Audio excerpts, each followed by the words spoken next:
Hello buddies, welcome to Leela's ప్రపంచం. నేను ఈరోజు మీకు 7 శనివారాల వ్రతం పూజా విధానం గురించి వివరిద్దామనుకుంటున్నాను. నేను ఈ పూజ 6th వీక్ చేస్తున్నాను. ఇన్ని రోజులు నాకు పూజా విధానం గురించి ఎక్స్ప్లెయిన్ చేసే టైం కుదరలేదు. సో సింపుల్గా చెప్తాను చూడండి. పొద్దున్నే తలస్నానం చేసి నల్లని వస్త్రం ధరించి శుచిగా అన్ని ప్రసాదాలు చేసుకొని అలంకరణ చేసి స్వామివారికి నైవేద్యం సమర్పించి పిండి దీపాలు పెట్టి సంతోషంగా కుటుంబ సభ్యులతో కలిసి పూజ చేసుకుంటే మనసుకి ఎంతో హాయిగా ఉంటుంది. కష్టాలు ఉండొచ్చు కానీ బాగుంటుంది.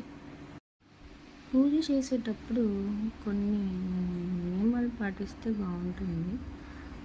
అదేమంటే తమలపాకుల్లో పిండి దీపాలు పెడతాం కదా, వాటిని తమలపాకులు కొస అనేది స్వామివారికి కనిపిస్తూ ఉండాలంట.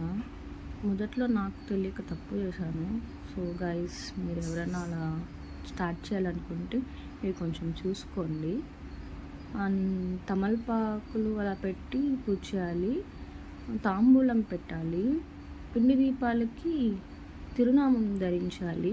అండ్ మనం కూడా తిరునామం ధరించి పూజ చేస్తే ఇంకా బాగుంటుంది. నైవేద్యం మీకు ఇష్టం వచ్చినట్టు పెట్టుకోవచ్చు.